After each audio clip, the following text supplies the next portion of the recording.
Kyle, you were talking our ear off, so excited to share with us some wrestling lore about Hulk Hogan and potentially murder. Is he a murderer? Can you clear the air? I have some thoughts. Yeah, I watched his JRE appearance. It's brand new, I guess, today.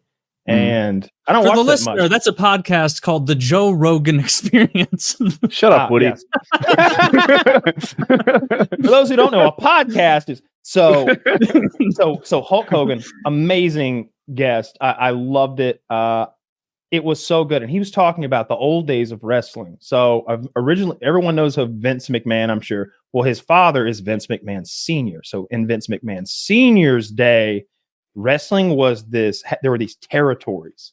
And it was it was like areas around the country because you had local TV, not cable, like covering a whole country.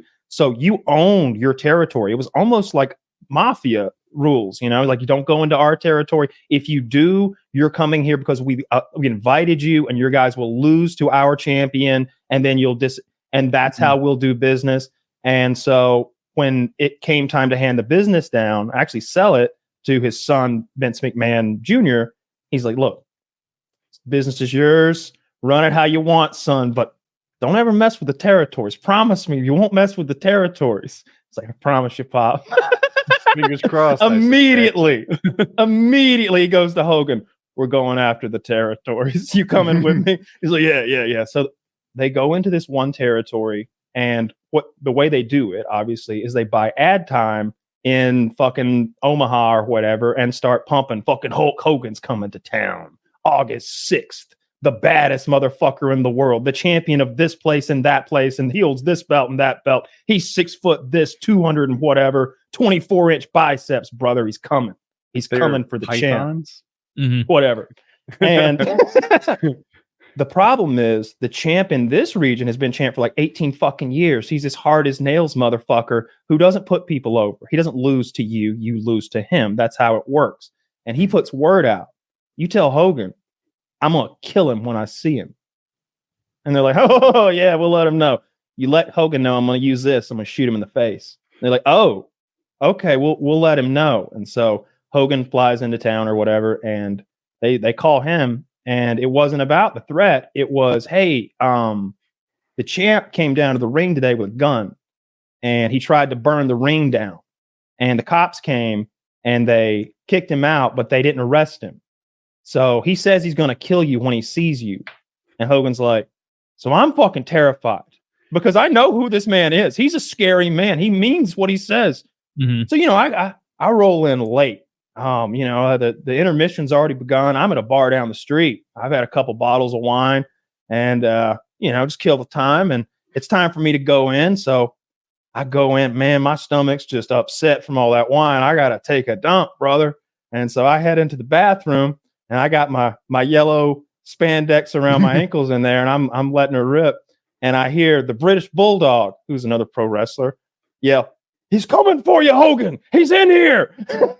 He said, so I jump up and I jerk my shorts up. Don't even wipe my ass. He's like, I can't be caught with my pants literally down. And I burst out into the room ready to fight. And he's got that gun right in my face. And he says, I should kill you for coming here. I should kill you right here for coming here and trying to do this to me. But I need a job. And he's like, and that's how we signed him, and we took the territory. And that sounded rough. There we go. Hey there, Good evening. How are you doing? Yes. Oh, we got him. We got him. Sorry about that, guys.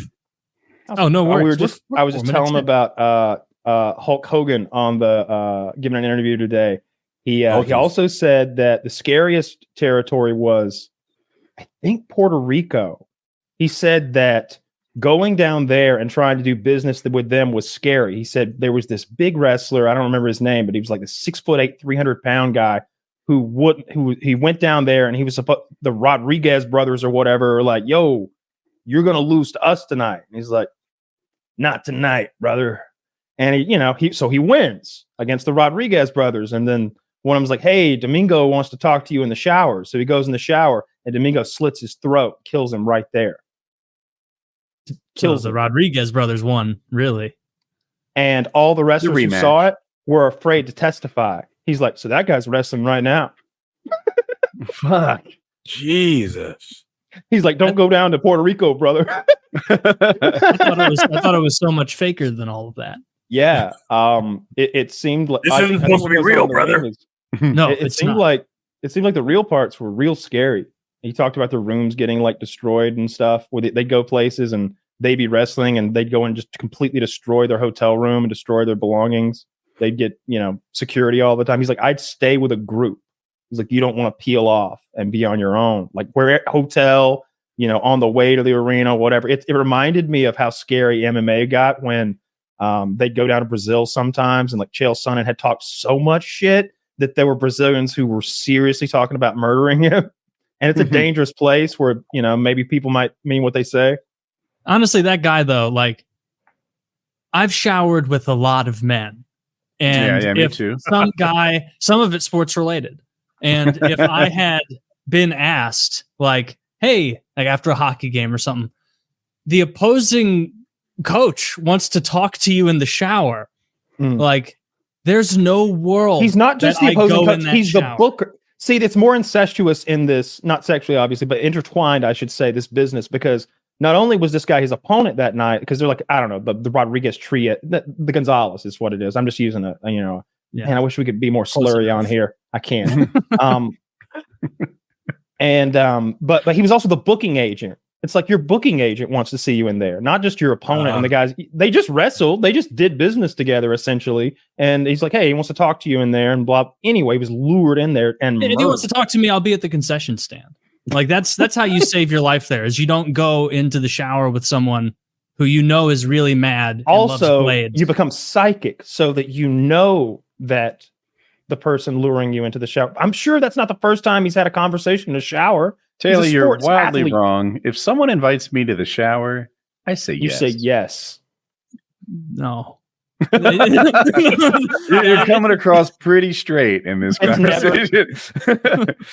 I've never turned down a shower invitation. It's the ultimate murder place. All the blood's getting washed out. It's an excellent place to murder someone because it's like all the blood's going right into the drain. Like it's already clean. Before your wounds even come to drag the body out. I don't want a slippery surface. I don't want to be nude. No, give me an asphalt street surface any day. The murderer was dressed. He wasn't dressed. It reminds me of that. I wasn't there or scene. Anything, Remember that Viggo Mortensen movie when he's Eastern Promises? Yeah, movie's awesome. Like that's why you don't want to have a fight in a shower, right? Like that. No, that's why you don't want to fight Viggo Mortensen in a shower, whether he's dressed or not. He will hang dong and beat you to death. Yeah, like, that was a good movie. Yeah, he goes. You're like, are you sure that's Aragorn, son of Arathorn? Because he's hanging his ox out and he's got tats all over him and he's choking Igor to death with his like own belt or something over there. It was that's a good hardcore movie. The only part of that scene that I didn't trafficking like and was Russian mob. When I first saw that movie Eastern Promises and I saw Viggo Mortensen like naked like that, like I almost had a reaction of like, this is Aragorn and you're putting him naked in a fight. Like in my head, I was like, this man is a Titan and like he should be able to like, he shouldn't even be allowed to be in a vulnerable position. Get Boromir, like get Sean Bean in the mix, not Aragorn. My God, like Aragorn dying in another movie is hilarious. Eastern Promises, and it just, he fails to save the girl. Like he just killed in the shower in the rush.